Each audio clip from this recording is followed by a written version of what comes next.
On a humid August night in 1802, somewhere within the corridors of Monticello, the Virginia mountaintop estate of Thomas Jefferson, 3rd President of the United States, a teenage girl named Sally Hemings gave birth to her 3rd child.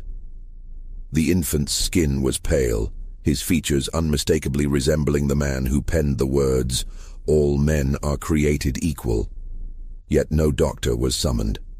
No birth was recorded in any official ledger.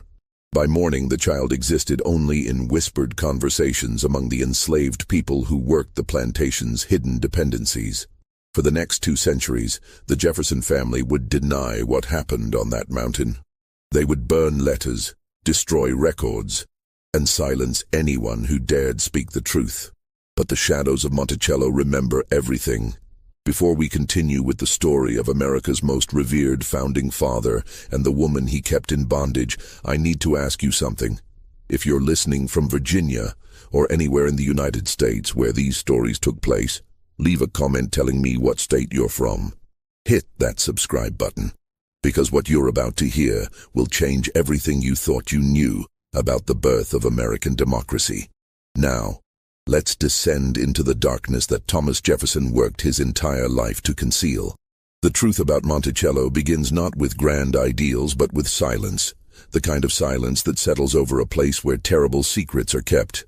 Albemarle County, Virginia, in the summer of 1802, stretched across rolling Piedmont hills where tobacco plantations dotted the landscape like scattered kingdoms. Each estate operated as its own isolated world, governed by white masters whose word was absolute law.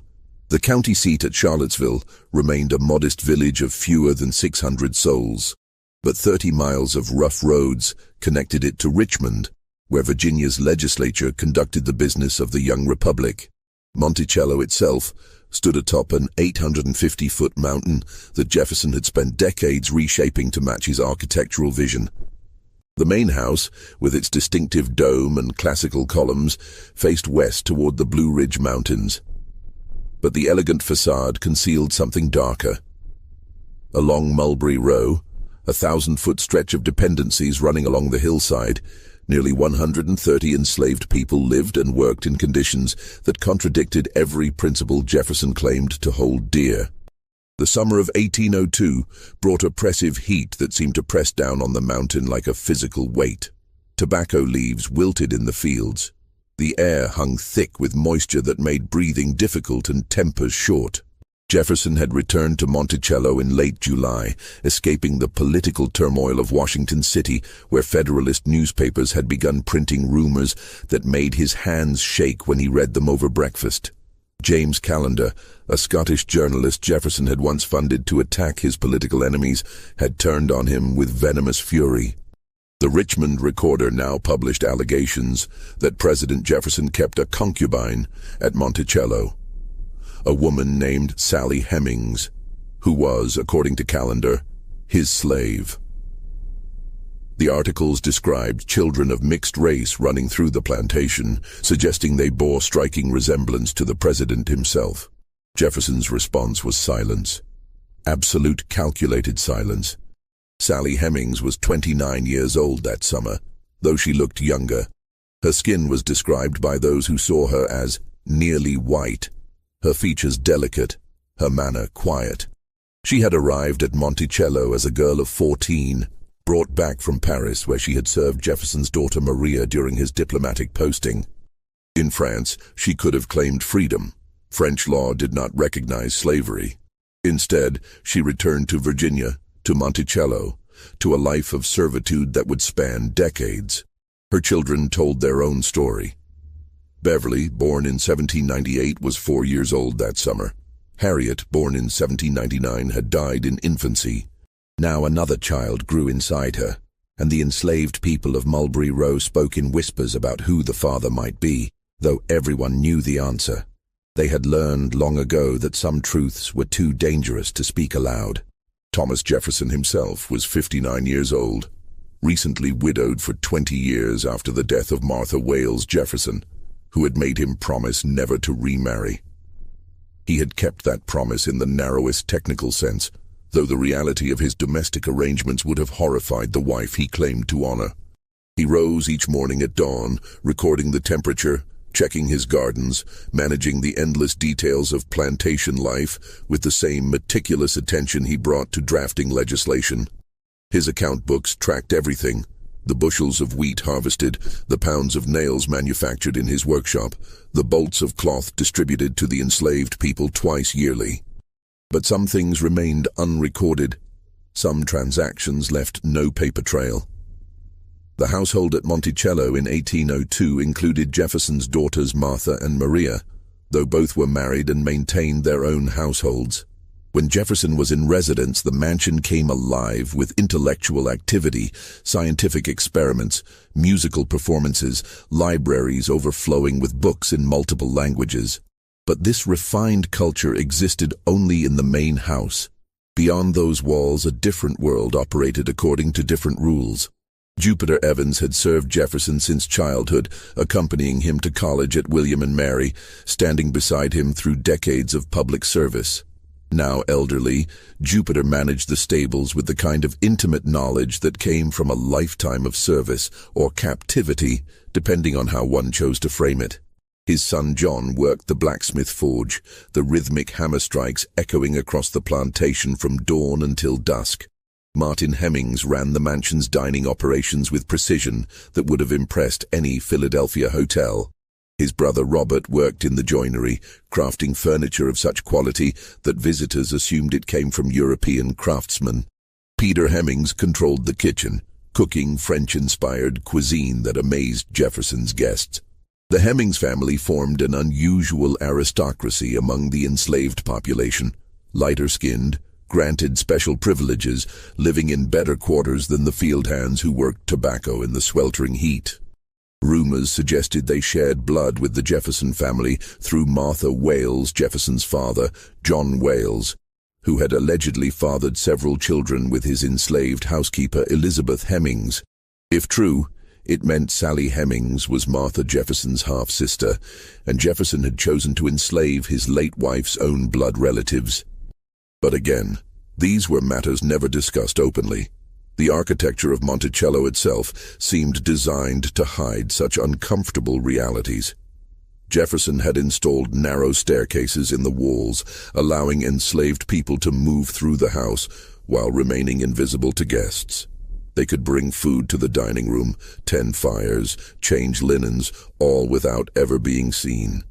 The house operated like a machine, its human components deliberately concealed from view. On Mulberry Row, the dependencies spread out in a carefully organized line.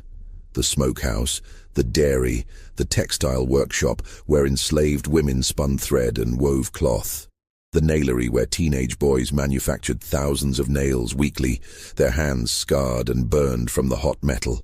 The quarters themselves were cramped wooden structures, some barely 12 feet square, housing entire families in conditions Jefferson's dogs would have found inadequate. Yet Jefferson recorded everything as profit and loss, human beings reduced to accounting entries. Sold Sally's brother James to John Barnes for $200.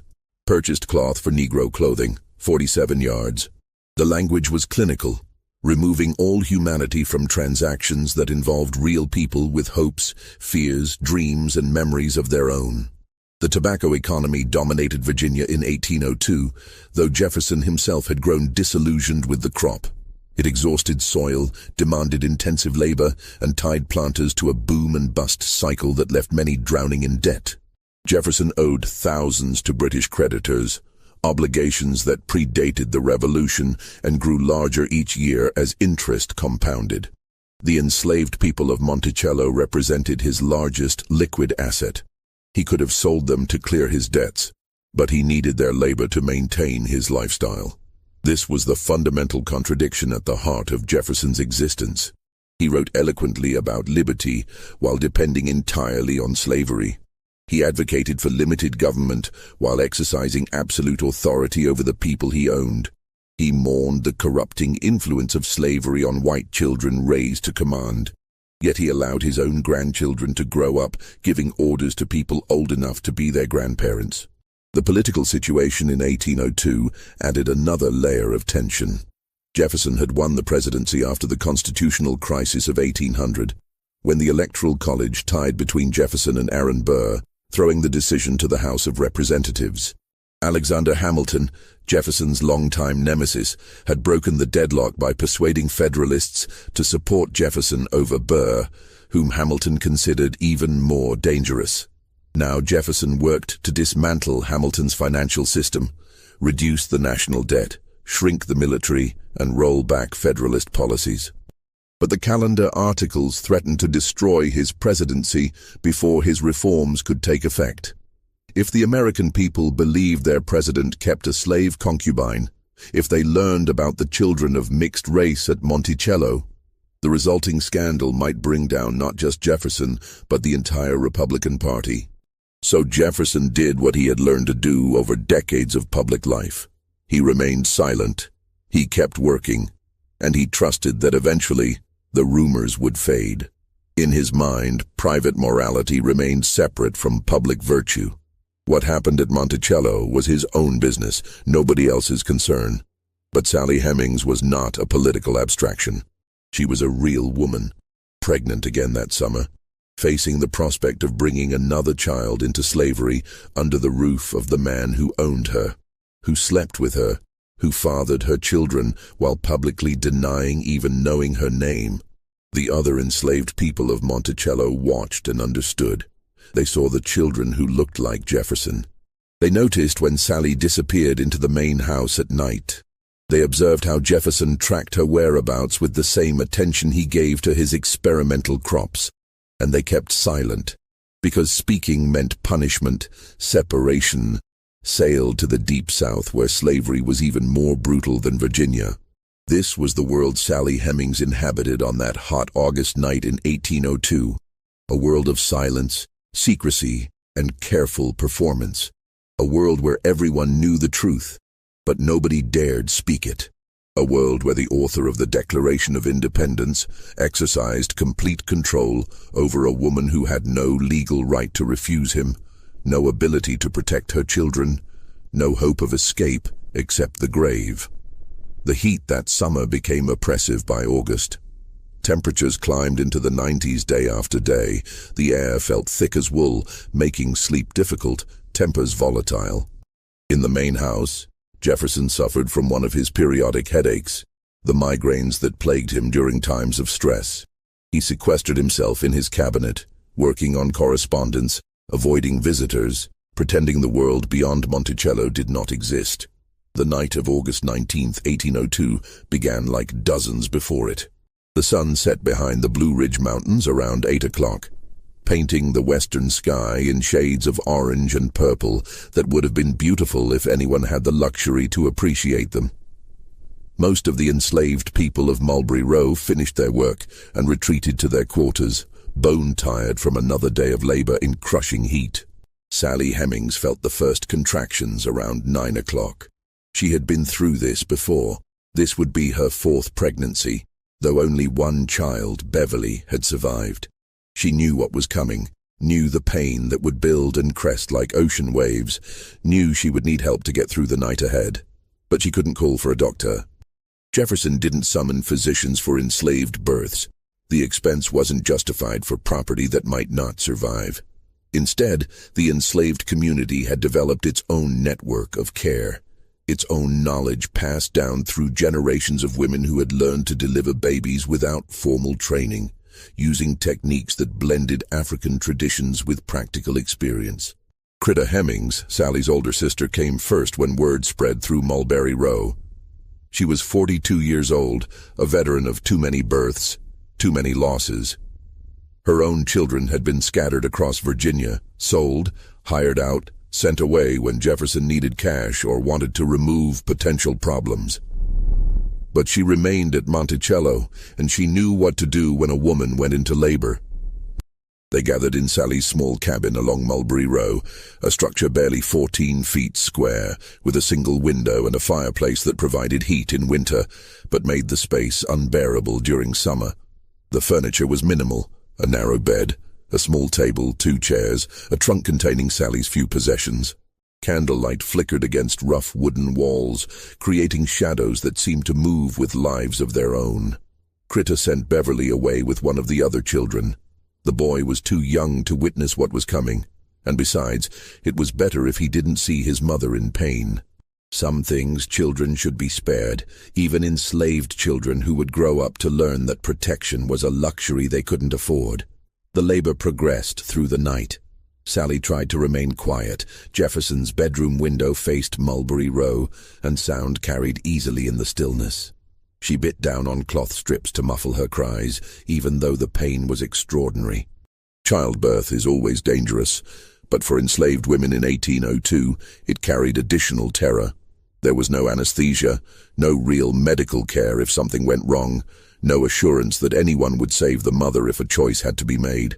By midnight, other women had arrived. Priscilla Hemings, another sister. Betsy Hemings, Sally's niece.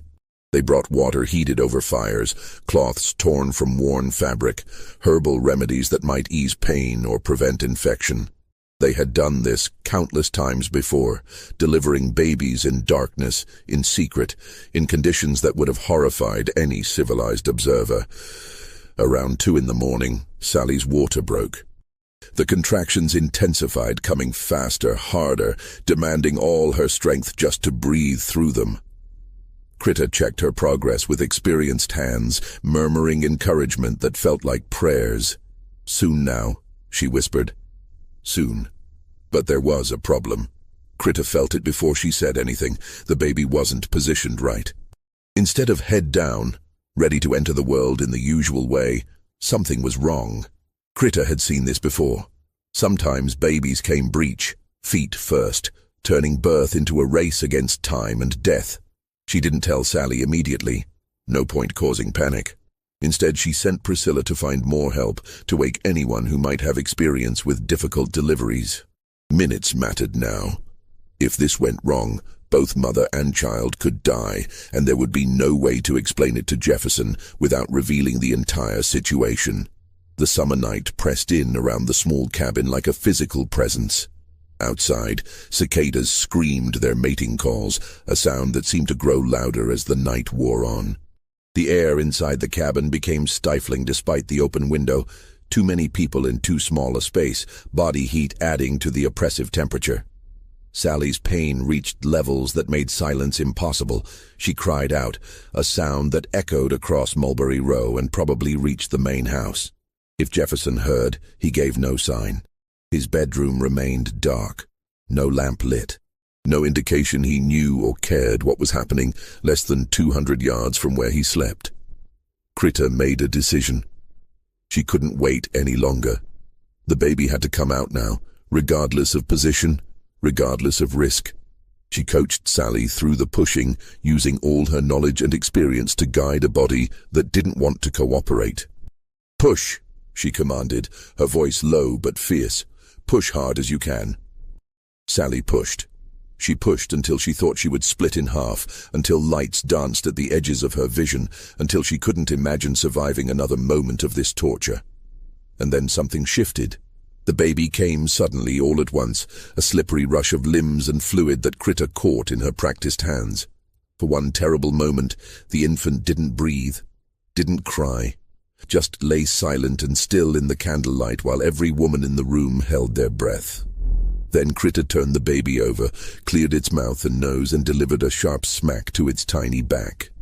The child gasped, coughed, and began to wail, a strong, angry sound that meant life, survival, a soul entering a world that had already decided it would be property. "A girl," Critter announced, wrapping the infant in clean cloth. "Healthy, as far as I can tell." The women released their collective breath. Sally reached for her daughter with shaking hands, pulling the baby to her chest, feeling the weight of this new life she had brought into existence. In the candlelight, the infant's skin appeared pale, lighter even than Sally's, almost white. Her features, still swollen and red from birth, already suggested who her father was. Anyone with eyes could see it. This was the terrible truth that would haunt Monticello for decades to come. The physical evidence, literally embodied in flesh and blood, that Thomas Jefferson had repeatedly impregnated a woman he owned, a woman who could not legally consent, a woman whose children would be born into the same slavery he publicly condemned. Sally named her daughter Harriet, the same name as the baby who had died 3 years earlier. Perhaps she hoped this child would survive where the other had not. Perhaps she wanted to resurrect something lost.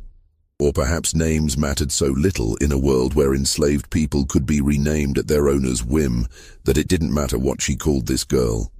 Critter cleaned up the berth, disposing of the afterbirth, washing Sally, changing the soiled bedding.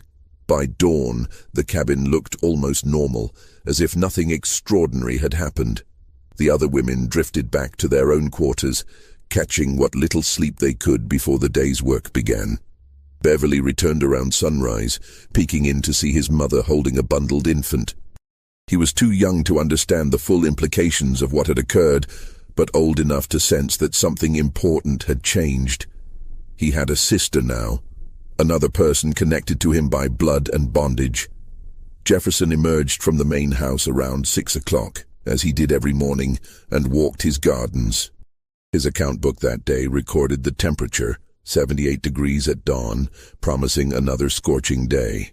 He noted that the figs were ripening, that the corn looked promising, that he needed to write letters to Madison and Monroe about political matters in Washington. There was no mention of a birth, no acknowledgement that his enslaved population had increased by 1. No indication he knew or cared that Sally Hemings had nearly died bringing his daughter into the world. The silence was deliberate, calculated, necessary to maintain the fiction that allowed Jefferson to function as both president and slaveholder, both philosopher and hypocrite, both liberator and oppressor. But silences are never complete. Information spreads through networks that resist official control. The enslaved people of Monticello knew about Harriet's birth within hours. By the following week, neighboring plantations had heard rumors. Within a month, whispers reached Charlottesville, though nobody dared speak openly about what everyone knew.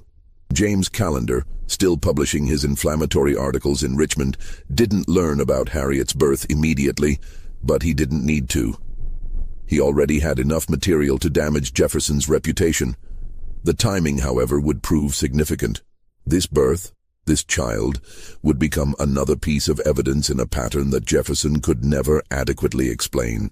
In the days following Harriet's birth, life at Monticello returned to its normal rhythms. The tobacco needed harvesting, the nailery needed supervision, the endless maintenance of the estate demanded attention. Sally recovered slowly, weakened by blood loss and the trauma of difficult labor.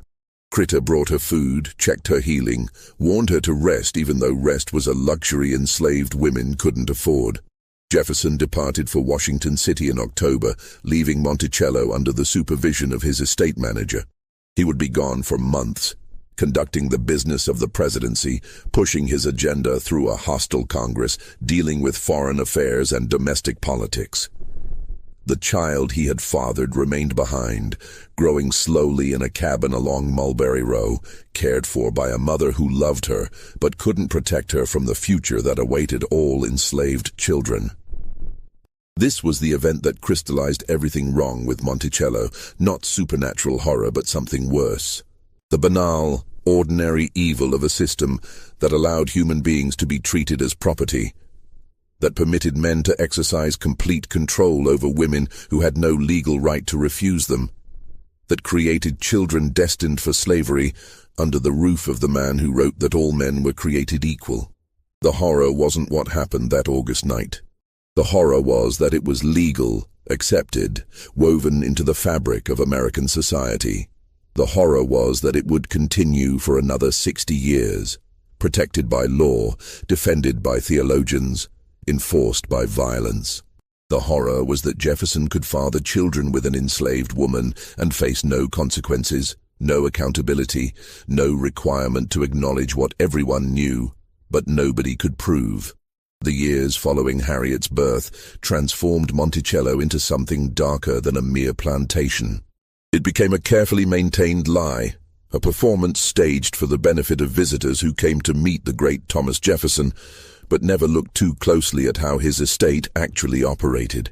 Little Harriet grew quickly in those early years, and her appearance became increasingly difficult to explain away. By age 3, she looked unmistakably white. Pale skin, light hair, features that mirrored the man who occasionally returned from Washington City and walked past her without acknowledgement. The enslaved people of Mulberry Row learned to keep her out of sight when important visitors arrived, understanding instinctively that her existence contradicted the story Jefferson told the world. Beverly, now 6 years old when his sister was born, developed into a bright, observant child who understood far more than adults wished he did. He watched how white children visiting Monticello played freely while he and Harriet had to remain in designated areas. He noticed how Jefferson's legitimate grandchildren received education, books, musical instruments, while enslaved children received nothing but orders and occasional scraps of food. The household staff, primarily members of the Hemings family, developed elaborate strategies to maintain Jefferson's comfortable delusion. They timed Sally's movements to ensure she never crossed paths with visitors. They kept her children hidden during social events. They maintained the fiction that Jefferson was merely a kindly master who treated his slaves well, rather than a man who had fathered multiple children with a woman he owned. Jefferson himself perfected the art of selective blindness. He recorded everything else in his account books: the weather, crop yields, financial transactions, scientific observations. But Sally Hemings appeared in his records only as Sally, listed among the enslaved people assigned to household duties. Her children received even less attention. Beverly and Harriet existed in his ledgers only as numbers in the annual inventory of his human property. But maintaining silence required constant effort. In 1805, another pregnancy. Sally was pregnant again, visibly so by early spring. The whispers on Mulberry Row grew louder. How many times would this happen? How many children would Jefferson father with a woman who couldn't refuse him? Madison Hemings arrived in January 1805, and this time Jefferson was at Monticello for the birth. He retired to his cabinet that night, working on correspondence while Sally labored less than 300 yards away. By morning, he had another son, though he never publicly acknowledged the relationship. Madison looked even more like Jefferson than his siblings. As he grew, the resemblance became so obvious that visitors occasionally commented on it, though always in whispers, never directly to Jefferson himself. The boy had Jefferson's coloring, his facial structure, even some of his mannerisms picked up through observation. The pattern repeated in 1808 with the birth of Eston Hemings, Sally's last child.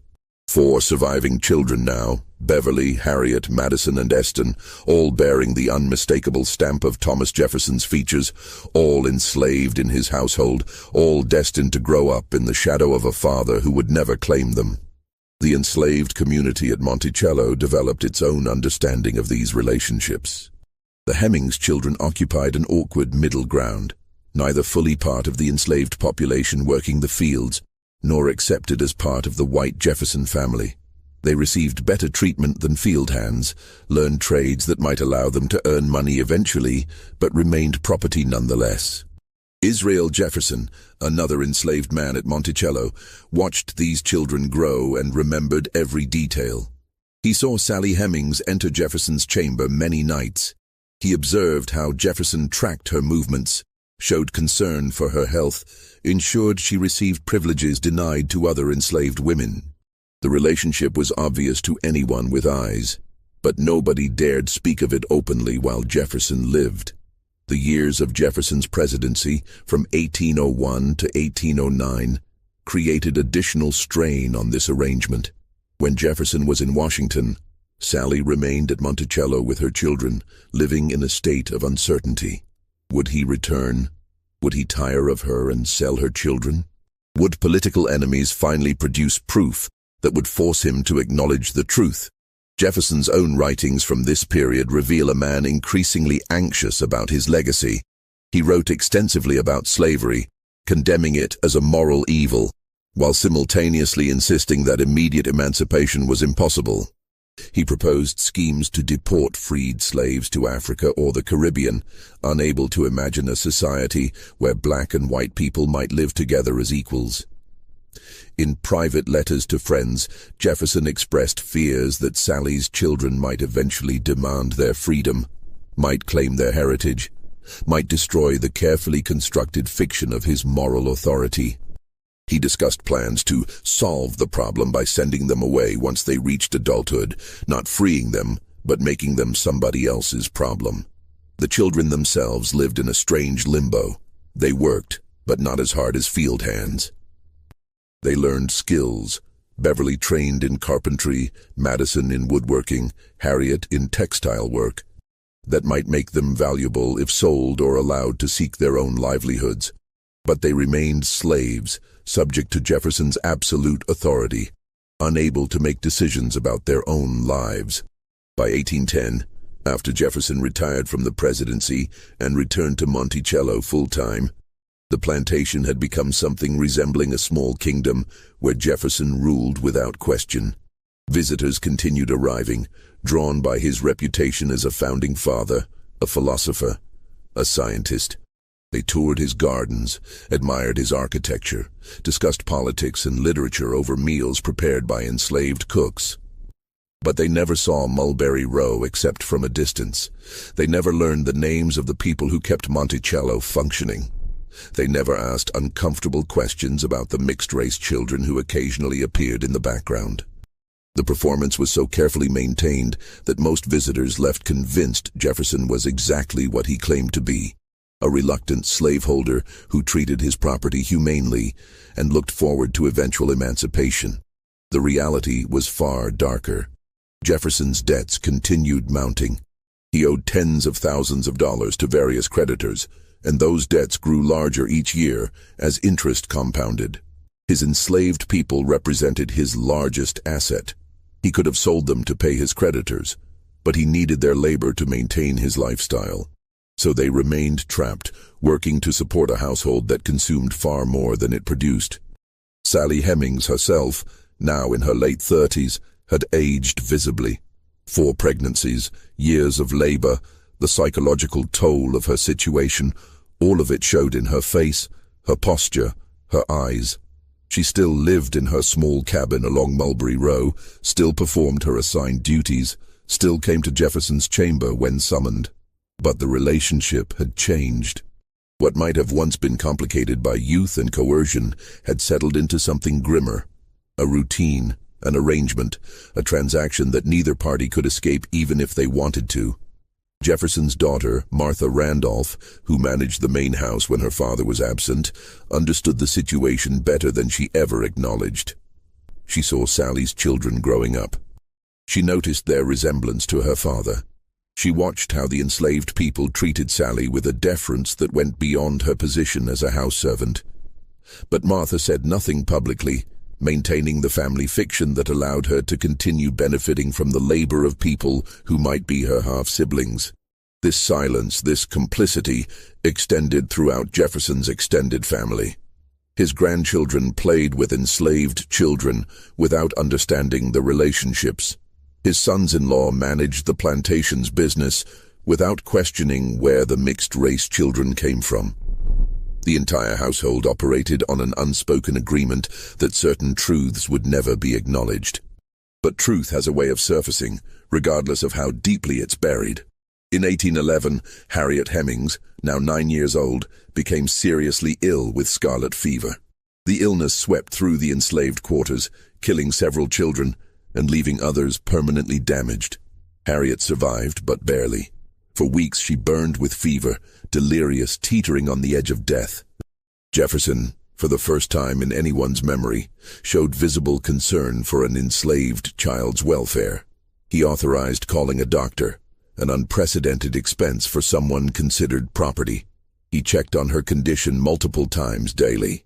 He ensured she received the best care available in rural Virginia. The enslaved people of Monticello noticed this special treatment and understood what it meant. Jefferson couldn't acknowledge Harriet as his daughter, couldn't claim her publicly, but he also couldn't simply let her die without trying to save her. His actions spoke truths his words never would. Harriet recovered slowly, though the illness left her weakened. She would remain frail for years, susceptible to respiratory problems, never quite regaining the robust health she'd shown as a younger child. But she lived, and as she grew older, her resemblance to Jefferson became even more pronounced. People who visited Monticello and happened to glimpse her occasionally did double takes, confused by seeing what appeared to be a white child living among the enslaved population. Beverly, now 13, began working in the joinery with his uncle John Hemmings, learning the woodworking trade. He showed talent for the work, producing furniture and architectural elements of remarkable quality. But he also showed something else, a growing awareness of his situation's absurdity. He was a skilled craftsman, producing valuable work, yet he owned nothing, earned nothing, could be sold at any moment if Jefferson needed money. Madison and Eston, still young boys, played in the way children do, but even they sensed the strangeness of their lives. They watched white children visit Monticello and then leave, traveling freely to places Madison and Eston could never go. They heard stories about cities, Philadelphia, New York, Boston, that might as well have been on the moon for all the chance they had of seeing them. Just when the pattern seemed settled, a moment of crisis arrived that would test Jefferson's carefully maintained silence in ways he hadn't anticipated. The weight of those unspoken truths was growing heavier with each passing year. The year 1817 brought changes to Monticello that would ultimately unravel parts of the carefully maintained fiction Jefferson had constructed around his relationship with Sally Hemings. Beverly, now 19 years old, had become a master carpenter whose work rivaled anything produced in Virginia. But he remained enslaved, legally property, his labor enriching Jefferson while he received only basic food, clothing, and shelter. That spring, Beverly disappeared. The disappearance was notable not for being violent or dramatic, but for being quiet and uncontested. One morning, Beverly was working in the joinery. By afternoon, he was gone. No alarm was raised, no search party assembled. No advertisements offering rewards for his capture appeared in Virginia newspapers. Jefferson noted the absence in his farm book with a single line: Beverly run away, 22. The age was wrong. Beverly was 19, not 22. But the message was clear. Jefferson was recording Beverly's departure as a runaway, giving himself legal cover, while actually allowing his son to escape into freedom. The enslaved people of Monticello understood immediately what had happened. Jefferson had essentially freed Beverly without going through formal emancipation proceedings. He couldn't legally free Sally's children without inviting questions about why these particular enslaved people deserved freedom when others remained in bondage. So instead, he allowed Beverly to run away and made no effort to retrieve him. Beverly headed north, passing for white, which his appearance made easy. The last anyone at Monticello heard, he had reached Maryland, working as a carpenter under a different name. Sally watched her eldest son leave and felt the complex mixture of relief and grief that comes with knowing you'll likely never see a child again. Beverly was free, or as free as a fugitive slave could be in a nation that still recognized Jefferson's legal claim to own him. But he was also gone, erased, transformed into someone else who would never acknowledge where he came from or who his parents were. Harriet followed her brother's path in 1822 when she was 20 years old. Jefferson again recorded her as runaway, allowing her to disappear north into freedom. She also passed for white, and like her brother, she vanished into the white population of the northern states. The pattern couldn't be ignored by those paying attention. Why were these particular enslaved people allowed to escape when others faced pursuit, capture, and brutal punishment for attempting the same thing? The answer was obvious to the enslaved community at Monticello, but they kept their knowledge to themselves. Speaking such truths could only bring trouble. Madison and Eston remained at Monticello through the 1820s, now young men in their late teens and early 20s. Madison worked as a skilled carpenter like his brother. Eston learned violin from his father, one of the few direct interactions between Jefferson and his enslaved children that anyone ever witnessed. Jefferson loved music, played violin himself, and apparently couldn't resist teaching the skill to a son he would never publicly acknowledge. Edmund Bacon, who served as Jefferson's overseer during these years, witnessed scenes that troubled him enough that he remembered them decades later. He saw Jefferson emerge from Sally's quarters early in the morning on multiple occasions. He noticed how Jefferson ensured Sally received preferential treatment, better clothing, lighter work duties, a private cabin when most enslaved people lived in crowded shared quarters. Bacon said nothing at the time, understanding that his employment depended on maintaining the fiction, but he stored the memories away, evidence of what everyone at Monticello knew but dared not say. But Jefferson was failing. By 1825, he was 82 years old, increasingly frail, burdened by debts that now exceeded $100,000, an astronomical sum for the era. His health deteriorated steadily. Severe diarrhea, painful urinary problems, difficulty sleeping. He knew he was dying and faced the problem of what would happen to Monticello, to his estate, to the more than 100 people he still held in slavery. His will, drafted in 1826, freed only 5 people by name: Madison Hemmings, Eston Hemmings, Burwell Colbert, Joe Fawcett, and John Hemmings. All were male members of the Hemmings family. All were skilled craftsmen whose labor had enriched Jefferson for decades. But notably, the will did not free Sally herself, though Jefferson made provisions suggesting she would be informally freed after his death. This was Jefferson's final compromise: acknowledge his sons just enough to free them, but do it in a way that required minimal explanation. He claimed he was rewarding faithful service, a fiction nobody believed, but also nobody could definitively disprove without Jefferson's cooperation, and Jefferson was beyond questioning. Thomas Jefferson died on July 4, 1826, exactly 50 years after the signing of the Declaration of Independence, in a coincidence so perfect it seemed scripted. His last words were reportedly asking if it was the 4th yet, suggesting he wanted to survive to see the anniversary. John Adams, Jefferson's old rival and eventual friend, died the same day, creating a moment of historical synchronicity that Americans found almost supernatural in its symbolism. But while the nation mourned Jefferson as a founding father, a different drama played out at Monticello. Jefferson's debts forced the sale of nearly everything he owned, including most of the enslaved people. Families were separated, children torn from parents. People who had lived their entire lives at Monticello scattered across Virginia and beyond. The auction took place in January 1827 on the East Lawn, where Jefferson had once entertained distinguished visitors with philosophical discussions about liberty and natural rights. Now that same lawn became a market where human beings were sold to the highest bidder. The sale lasted 5 days. Each person was brought forward, examined like livestock, while potential buyers assessed their health, strength, and likely productivity. Sally Hemings was not officially freed in Jefferson's will, but she also wasn't sold. Martha Randolph allowed her mother's half-sister to remain at Monticello briefly, then quietly let her go live with Madison and Eston in Charlottesville. This informal freedom had no legal status. Technically, Sally remained enslaved property of Jefferson's estate, but nobody pursued the matter. She lived her remaining years in a small house in Charlottesville, cared for by her sons.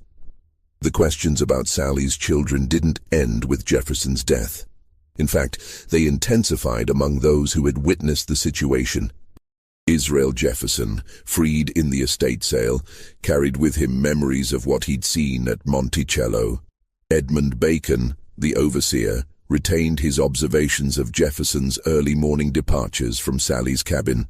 The truth lived in the memories of dozens of people who had been there, who had seen, who knew. Madison and Eston, now freed men living in Charlottesville, faced the choice of how to live in a society that offered limited options for free black men. The question of their paternity hung over them like a shadow, Everyone who looked at them could see the resemblance to Jefferson, but acknowledging it openly meant confronting truths that white Virginia society desperately wanted to ignore. Aston eventually made his choice. In 1852, he moved to Ohio with his family, and within a few years he had begun identifying as white. He changed his name, calling himself Aston H. Jefferson, taking his father's surname openly now that distance made the connection less dangerous. His children grew up white, married white spouses, and carried forward Jefferson's bloodline without most people knowing the full story. Madison made a different choice. He remained in Virginia initially, then moved to Ohio in 1836, but he continued to identify as a black man. He married a free black woman named Mary Hughes McCoy and raised a family within the black community of Chillicothe, Ohio. He worked as a carpenter, earning respect for his craftsmanship, living quietly with the burden of a secret that most people wouldn't have believed even if he told them. Sally lived until 1835, dying at age 62 in Charlottesville. Her death went largely unnoticed by the white community. No obituary appeared in the newspapers. No marker was placed on her grave. She simply disappeared from the historical record, as enslaved people typically did, leaving behind only fragments, a few mentions in Jefferson's farm book, some entries in account ledgers, the memories of her children. But the story of what happened at Monticello refused to die. Whispers continued circulating through Virginia society. Former Monticello slaves told their families what they'd witnessed. The Hemings descendants carried forward their family's oral history, passing down the truth from generation to generation, even when white society refused to listen. In 1858, Beverly Hemings died in Washington City, having successfully lived as a white man for over 4 decades. His obituary made no mention of Monticello, slavery, or Thomas Jefferson. He had erased that part of his life completely, choosing survival over truth. Harriet Hemings died in 1865, shortly before the end of the Civil War that would have freed her if she had still been enslaved. Like her brother, she had lived as white, married a white man, raised children who never knew their grandmother had been enslaved, or their grandfather had written the Declaration of Independence. The Civil War itself brought new attention to Jefferson's contradictions. As Union and Confederate forces fought over whether the nation could survive half slave and half free, people revisited Jefferson's writings about liberty and equality. How could the author of the Declaration have owned slaves? How could he have written that all men were created equal while keeping over 600 people in bondage throughout his lifetime? But even during the war, even as the contradiction became impossible to ignore, the specific allegations about Sally Hemings remained largely unspoken in polite society. The calendar articles from 1802 were remembered, but dismissed as partisan attacks. The resemblance of the Hemings children to Jefferson was acknowledged privately, but denied publicly. The entire matter remained shrouded in a silence that protected Jefferson's reputation at the expense of truth. Aston Hemings died in Wisconsin in 1856, at age 51. He had successfully transformed himself into a white man, and his children continued that fiction. The connection to Jefferson became a family secret, whispered about privately but never discussed openly. Madison outlived all his siblings, dying in Ohio in 1877 at age 72. In his final years, as he watched the nation struggle with Reconstruction and the question of what freedom would mean for formerly enslaved people, Madison made a decision that would eventually change how history remembered his mother and Thomas Jefferson. In 1873, 4 years before his death, Madison Hemings sat down with Samuel Wetmore, a newspaper reporter from the Pike County Republican in Ohio, and told his story. For the first time, someone who had lived at Monticello, who had been born into slavery there, who had known Thomas Jefferson personally, spoke openly about what everyone there had known, but nobody had dared say. Madison stated plainly that Thomas Jefferson was his father. He described his mother's journey from Paris to Monticello, her relationship with Jefferson that had lasted nearly 40 years, the births of her children, the special treatment they received compared to other enslaved people. He named his siblings, Beverly, Harriet, Eston, and explained how Beverly and Harriet had passed into white society while he had chosen to remain within the black community. The interview was published in March 1873, creating a small sensation among those who read it. But tellingly, it didn't reach a wide audience. White newspapers largely ignored it. Jefferson's white descendants dismissed it as fabrication. The story appeared in a small Ohio newspaper, not in the major publications that shaped national opinion. Madison provided details that only someone who had lived at Monticello could know. He described the layout of the plantation, the work routines, the personalities of various people who had lived there. He spoke about his uncle John Hemmings teaching him carpentry, about learning to play violin, about watching his older siblings disappear north into freedom, while he and Eston remained enslaved until Jefferson's death. He was matter-of-fact about his parentage, presenting it not as a scandal, but as simple truth. Jefferson was his father. Sally Hemings was his mother. They had been together for decades. Everyone at Monticello knew it. The only mystery was why white society found this so difficult to accept. The interviewer, Wetmore, seemed inclined to believe Madison. The details were too specific, too accurate to be fabrication. Madison had nothing to gain from lying. He was an elderly man living quietly in Ohio, with no apparent motive for seeking attention or notoriety. He was simply telling his story, putting on record what had happened, ensuring that some version of the truth survived him. But the publication of Madison's interview didn't lead to immediate acceptance of his claims. Instead, it created a dividing line that would persist for over a century. Some people believed him, mostly black Americans who understood that white masters fathering children with enslaved women was common, not exceptional. Others dismissed his testimony, mostly white Americans who couldn't reconcile the revered founding father with the accusations of sexual exploitation.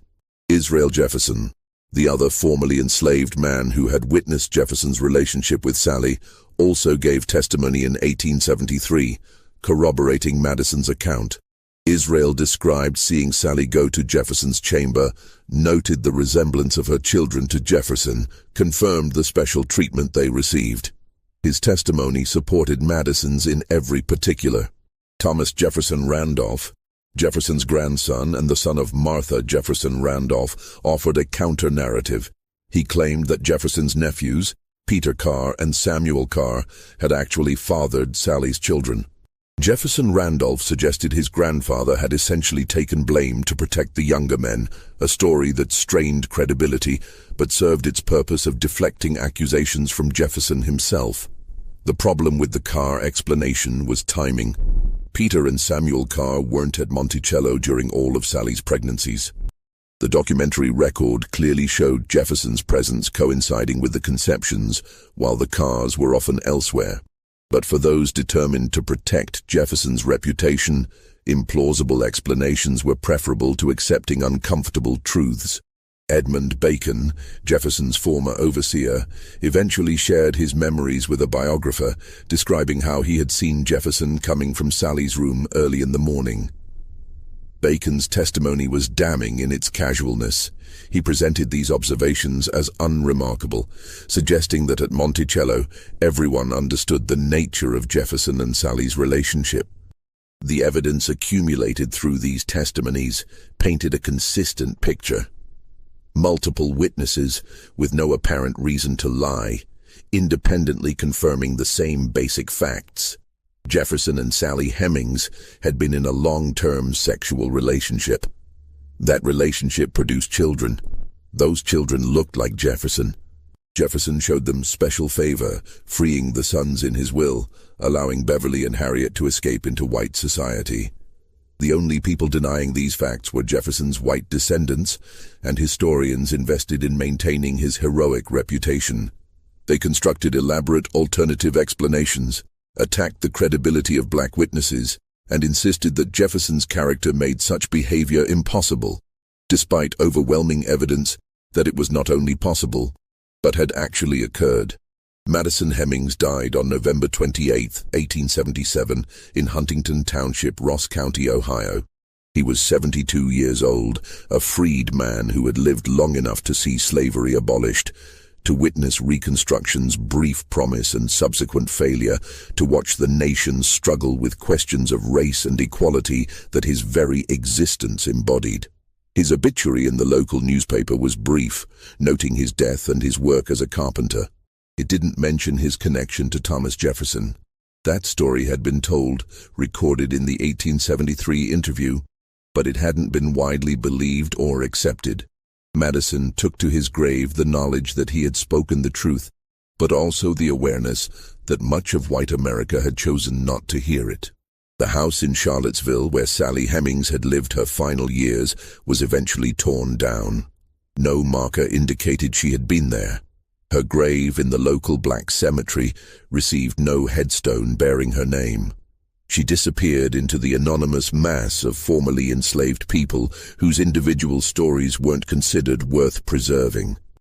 Monticello itself passed through various hands after Jefferson's death. His heirs couldn't maintain it. The debts were too large, the property too expensive to operate. In 1834, it was sold to James Barclay, a Charlottesville druggist, for $7,000. Later owners included Uriah P. Levy, a naval officer who admired Jefferson and worked to preserve the property. The house gradually fell into disrepair, its glory days seemingly behind it. The enslaved people who had made Monticello function, who had cooked Jefferson's meals, built his furniture, maintained his gardens, raised his hidden children, were scattered across Virginia and beyond. Their descendants carried forward fragmented memories of what life had been like on the mountain, stories that often included details about Jefferson and Sally that contradicted the official narrative. The Jefferson family, particularly the white descendants through Martha Jefferson Randolph, maintained strict control over Jefferson's papers and legacy. They selectively preserved documents that presented Jefferson favorably while destroying or hiding those that complicated the picture. Letters were edited, passages removed, whole documents disappeared. The archive that survived reflected what the family wanted posterity to believe, not necessarily what had actually occurred. In the decades following Madison's death, historians writing about Jefferson largely ignored or dismissed the Hemings story. The testimony of enslaved people and their descendants wasn't considered reliable by white academics who dominated the field. The resemblance of Sally's children to Jefferson was acknowledged by some but explained away as coincidence or attributed to other family members. The silence around this aspect of Jefferson's life became part of how America chose to remember its founding. The uncomfortable truths about power, exploitation, and the fundamental contradiction between slavery and liberty were buried beneath celebratory narratives about founding fathers and revolutionary ideals. But truth has a strange persistence. It survives in unexpected places, in family stories passed down through generations, in testimony given to small-town newspaper reporters, in the memories of people whose voices weren't considered worth recording by official history.